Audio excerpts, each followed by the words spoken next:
Hi കൂട്ടുകാരെ, മറ്റൊരു വ്ളോഗിലേക്ക് എല്ലാവർക്കും സ്വാഗതം. രാവിലെ മോനെ സ്കൂളിൽ വിട്ടതിന് ശേഷം എൻ്റെ ചെടികളെ ഒന്ന് പരിചരിക്കാമെന്ന് വിചാരിച്ചു. മഴയെല്ലാം മാറിയതിന് ശേഷം, മഴയായതുകൊണ്ട് ചെടികൾക്കെല്ലാം വളമിടുന്നതെല്ലാം വളരെ കുറവായിരുന്നു. കുറച്ച് ചാണകപ്പൊടിയെല്ലാം കിട്ടിയിട്ടുണ്ട്. അപ്പം നമ്മുടെ ബൊഹേൻവില്ല എല്ലാം പൂക്കേണ്ട ഒരു സമയമായല്ലോ. നല്ല മഴ ആയതുകൊണ്ടാണെന്ന് തോന്നുന്നു ഇപ്രാവശ്യം എല്ലാം പൂക്കാനായിട്ട് ലേറ്റായി നിൽക്കുകയാണ്. പിന്നെ വളവും കുറവാണ്. അപ്പോൾ ഞാൻ ചട്ടി ഇരിക്കുന്ന സ്ഥലത്ത് നല്ല വെയിലായതുകൊണ്ടും എല്ലാത്തിനെയും എടുത്ത് തണലത്തോട്ടെടുത്ത് വെച്ചിട്ട് എല്ലാത്തിൻ്റെയും ചുവടെല്ലാം ഒന്ന് ഇളക്കി കൊടുത്തിട്ട് ഞാൻ വളം ഇട്ടുകൊണ്ടിരിക്കുകയാണ്. കുറച്ച് ചെടികളേ ഉള്ളൂ, എല്ലാം നശിച്ചു പോയി. നല്ല മഴയല്ലായിരുന്നോ. അപ്പം അത് കാരണം എല്ലാ ചെടികളും നശിച്ചു പോയിട്ടാണ് ഉള്ളത്. പിന്നെ അതുപോലെ കുറച്ച് പുല്ലും കാര്യങ്ങളും എല്ലാം ഉണ്ടെല്ലാം ക്ലീൻ ചെയ്യാനൊക്കെ ഉണ്ട്. അപ്പോൾ ചട്ടികളെല്ലാം എടുത്ത് നമുക്ക് വളമൊക്കെ ഇട്ട് ഒന്ന് റെഡിയാക്കി മാറ്റി വെക്കാം. എന്നിട്ട് നമ്മുടെ ചേച്ചീനെ വിളിച്ചിട്ടുണ്ട് ക്ലീൻ ചെയ്യാൻ വേണ്ടിയിട്ട്. ചേച്ചി വരും. അതിന് ശേഷം നമുക്ക് ആ തട്ടയിലോട്ടൊക്കെ എടുത്ത് വെക്കാമെന്ന് വിചാരിക്കുന്നുണ്ട്. എല്ലാത്തിൻ്റെയും പൂക്കളെല്ലാം കുറവായിരുന്നു. ഒരുപാട് ചെടികളുണ്ടായിരുന്നു. പലതരത്തിലുള്ള ചൈനീസ് ബോൾസായിട്ടും സാധാരണ ബോൾസും ഒക്കെ ആയിട്ടും ഒക്കെ പലതരത്തിലുണ്ടായിരുന്നു. അങ്ങനെ വെളിയിലിരിക്കുന്ന ചട്ടിയിലിരുന്ന ചെടികൾക്കെല്ലാം വളമിട്ടതിന് ശേഷം ഞാൻ കുറച്ച് വെള്ളമൊക്കെ ഒഴിച്ച് കൊടുത്ത് ഞാൻ ഉള്ളിലേക്ക് കയറി. അപ്പോൾ ഉള്ളിൽ നമുക്ക് കുറച്ച് നമ്മുടെ പോത്തീസുണ്ട്, അതായത് നമ്മുടെ മണി പ്ലാന്റ് നിൽക്കുന്നുണ്ട്. അതിന് ഞാൻ കൊടുക്കുന്ന വളമെന്ന് പറഞ്ഞാൽ നിങ്ങൾക്ക് എല്ലാവർക്കും അറിയാമായിരിക്കും, മുട്ടത്തോടാണ്. മുട്ടത്തോട് ഞാനിങ്ങനെ കളയില്ല കേട്ടോ, എല്ലാം ശേഖരിച്ച് വെക്കും.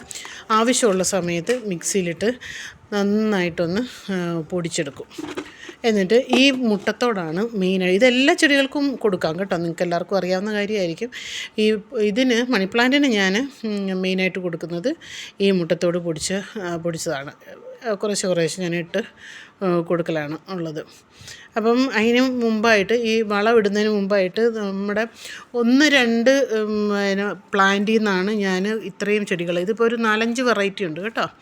അപ്പം ഈ വളം ഇടുന്നതിന് മുമ്പ് ഞാൻ എല്ലാത്തിൻ്റെ ചുവട്ടിൽ കുറച്ച് വെള്ളം ഒഴിച്ച് കൊടുക്കുകയാണ്. എന്നിട്ട് ഇതിൻ്റെ ചുവടൊന്ന് ജസ്റ്റ് ഒന്ന് ഇളക്കി കൊടുക്കണം. എല്ലാ ദിവസമൊന്നും ഞാൻ ഇനി വെള്ളം ഒഴിക്കില്ല, 2-3 ദിവസം കൂടുമ്പോൾ. അതാ നോക്കിക്കേ, ഇതൊരു മദർ പ്ലാന്റ് ആണ് കേട്ടോ. ഇതിന് നല്ല ഇഷ്ടംപോലെ കട്ടിങ്സ് വെളിയിലേക്ക് വന്നിട്ടുണ്ട്. അപ്പോൾ ഇങ്ങനെ നല്ല ബുഷിയായിട്ട് ആവാൻ വേണ്ടിയിട്ട് ഞാൻ മെയിനായിട്ട് ചെയ്തു കൊടുക്കുന്നത്, ഒരു പച്ച ഈർക്കിലെടുത്തിട്ട് ഇതിനെ വളച്ച് ആ ചട്ടിയിലോട്ട് തന്നെ കുത്തി കൊടുക്കുകയാണ് ചെയ്യുന്നത്. പിന്നെ എക്സ്ട്രാ വരുന്ന കൂടുതലുണ്ടെന്നുണ്ടെങ്കിൽ പല ചട്ടിയിലേക്കായിട്ട് ഞാൻ മാറ്റി കൊടുക്കും. അങ്ങനെയാണ് ഇത്രയും ചെടികൾ ഞാൻ ആക്കിയിരിക്കുന്നത്. ഒരു 4-5 വെറൈറ്റി ഉണ്ട് കേട്ടോ അതിൻ്റെ അടുത്ത്.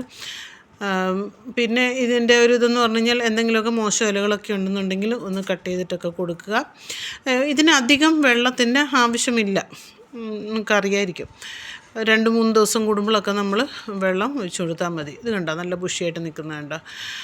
അതുപോലെ ഒരു കുപ്പിയിൽ ഞാൻ വെച്ചിട്ടുണ്ട് ഒരെണ്ണം. അത് സാധാരണ മണി പ്ലാന്റാണ് കേട്ടോ, നമ്മുടെ എല്ലാ സ്ഥലങ്ങളിലൊക്കെ കാണുന്ന ടൈപ്പ് മണി പ്ലാന്റാണ്. അപ്പോൾ ഇതെല്ലാം ചെയ്തതിന് ശേഷം ഞാൻ ഇതുകൊണ്ടൊന്ന് അതിൻ്റെ ചുവടെല്ലാം ഒന്ന് ഇളക്കി കൊടുത്തതിന് ശേഷം ഈ മുട്ടത്തോട് പൊടിച്ചത് എല്ലാത്തിലും ഇട്ട് കൊടുക്കുക. പിന്നെ വേണമെങ്കിൽ നമുക്ക് ഒരു മുട്ട അതുപോലെ അടിച്ചിട്ട് അത് നേരിയ വെള്ളമാക്കിയിട്ടും വേണമെന്നുണ്ടെങ്കിൽ നമുക്ക് ഒഴിച്ചു കൊടുക്കാം കേട്ടോ. ഇനി ഇതിട്ടതിന് ശേഷം ഞാൻ ലേശം വെള്ളമെല്ലാം ഒഴിച്ചു കൊടുക്കുന്നുണ്ട്. ഇത് കണ്ടോ, ഇതിൻ്റെ ഒറ്റ ചെടിയിൽ നിന്നാണ് ഒരു 5-6 ചട്ടിയാക്കിയിട്ടുണ്ട്. അതുപോലെ ഇതും അതെ, ഇതും അതുപോലെ തന്നെ ഞാൻ 4-5 ചെടിയാക്കിയിട്ടുണ്ട്. പിന്നെ ഒരു ചെറിയ സൈസുണ്ട്, ഇതൊരു ടൈപ്പാണ്. അതുപോലെ ഒരു ചെറിയ സൈസ് എൻ്റെ ഉണ്ട്. പിന്നെ നാടനുണ്ട്. പിന്നെ നമ്മുടെ ഒരു സ്നേക്ക് പ്ലാന്റ് 2 അവിടെ വെച്ചിട്ടുണ്ട്. അങ്ങനെ എല്ലാത്തിനും വളമൊക്കെ ഇട്ട്, പൊടിമോൾ ഇതുവരെ എണീച്ചിട്ടില്ല, ഇപ്പോൾ എണീറ്റ് വരും. ഇന്നേക്ക് ഇത്രയേ ഉള്ളൂ. എല്ലാവർക്കും ഇഷ്ടപ്പെട്ടെങ്കിൽ ഒന്ന് സബ്സ്ക്രൈബ് ചെയ്യുക,